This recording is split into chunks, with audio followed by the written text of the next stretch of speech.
So here we are, Walking Dead, episode 3, which was peppered in between commercials. A little bit of show actually mixed in there. Well, it wasn't a shit show, but the show wasn't shit.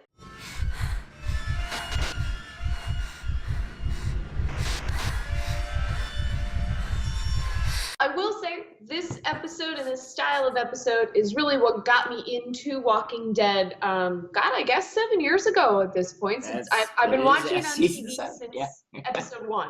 Right. Okay. Since the beginning. Obviously. And I don't want to say the character development because like the action's like kind of cool too.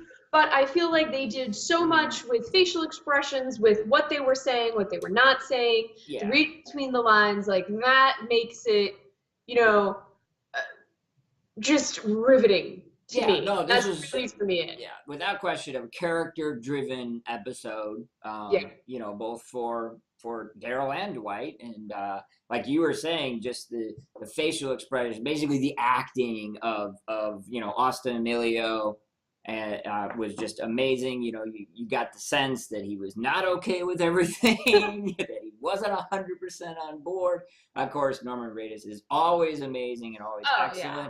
He didn't really talk that much this episode either. He didn't need to. Well, precisely, yeah. So no, that was definitely an improvement over last week. Okay. Yeah, I like Carol, but man, that episode, I was not into that. No. And I think a lot of people, we saw a lot of the tweets and things out there that was just, it's one of the slow ones. But we're back on track now. It looks that way anyways. And of course, Negan, it just absolutely amazing. Jeffrey Dean Morgan. Oh, don't even, I don't know what's more sexual. Like the leather jacket that he wears, like makes that leather sound. Okay. And, man, I don't know. But the thing with Jeffrey Dean Morgan just being such a good actor is, and what to me defines a good actor is I'm not aware that they're acting. Sure, yeah, without question. And he just seemed like, as far as I know, he is Negan, and he's never not been Negan because it is the most natural thing. He is that person. He is that character. He is just. I could have listened to him talk for an hour, and that would have been an awesome episode because it's so amazing. Easily, yeah, no, top shelf, and obviously that's just gonna benefit down the road with whatever badness comes up, which I want to put on a theory right now. I'm listening. Yeah, and I mean it's an obvious one, but at some point I believe that the D's, shall we say, Dwight and Daryl, will get together. Maybe not necessarily to kill Negan or anything else, but I think that their history that they had all throughout season 6, the back and forth, could have killed, didn't. I think it's going to culminate in them having sort of a begrudging sort of respect for one another and ultimately, maybe not friendship, but partnership. And that all kind of came about with what we were kind of talking about earlier with just the facial expressions and just the acting of the two. That's my theory. I'm just throwing it out there.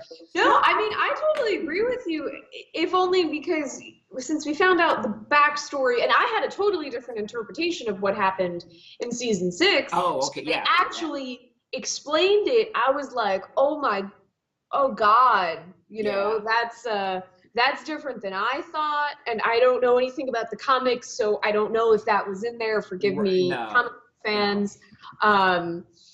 So that's when Dwight, it was the moment he kind of like looked away and you could tell he was embarrassed to hear the story again. Right, yeah. And, I could definitely see him being swayed somehow, some way.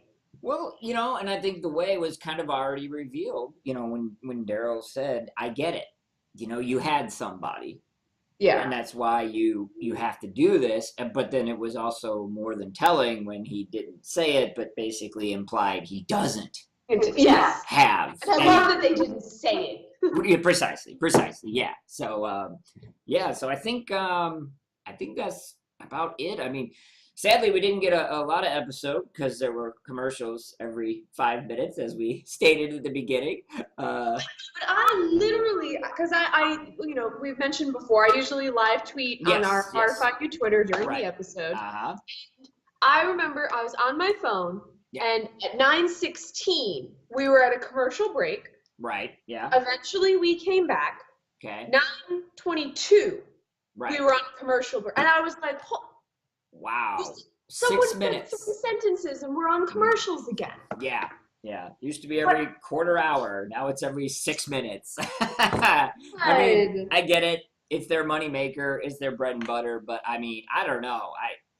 I get bored. I'll start to wander. There's so many commercials. I wander. And I think we even mentioned during the premiere that there were a lot of commercials, but that was kind of expected. Like that was the I'm okay with that. I know that. And the finale is going to be a ton of commercials. I get it. Without question. But in the middle, maybe, you could give us some episodes. Just asking. Just throw that out there.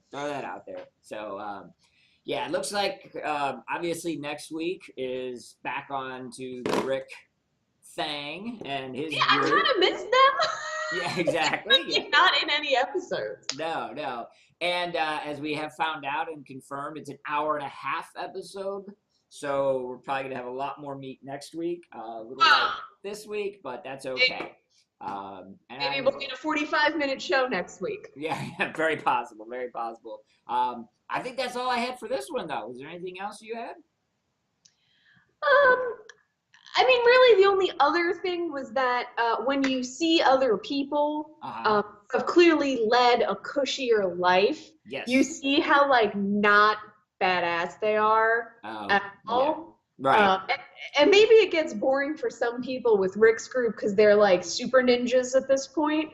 Yeah. But I actually liked watching them, like, destroy walkers over and over and over. Yes. Watching these people, like, struggle against one that they can't even handle. I'm like, oh, just shoot it. Like, what's the holdup here?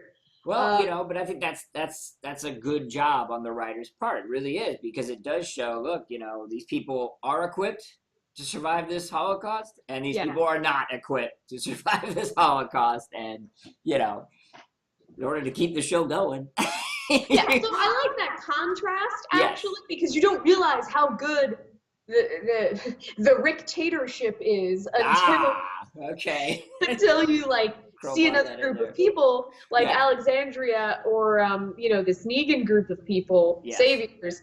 You don't see how much everyone sucks. Right. Yeah. No. So I like that. But yeah, I mean, and naked Daryl. Thank you. Woo. One for the ladies. One for the ladies. Okay. Dirty naked Daryl. Just wish it wasn't sad. With grimy and scuzzy and vomit and naked. Oh, everything you always wanted. All right. Well, that'll do it. It's fine. It's okay. It's okay. It's all right. Okay. I'll take your word on it. And I think on that note, that's it. That's it. We'll wrap up episode 3. And welcome back from commercial break. You've got our analysis of this episode. Agree, disagree? Well, just let us know right in the comments below here. And also, don't forget to follow us also on the social media below. I live tweet on Twitter every week during the episode, and also plenty of shenanigans are posted on all the other ones.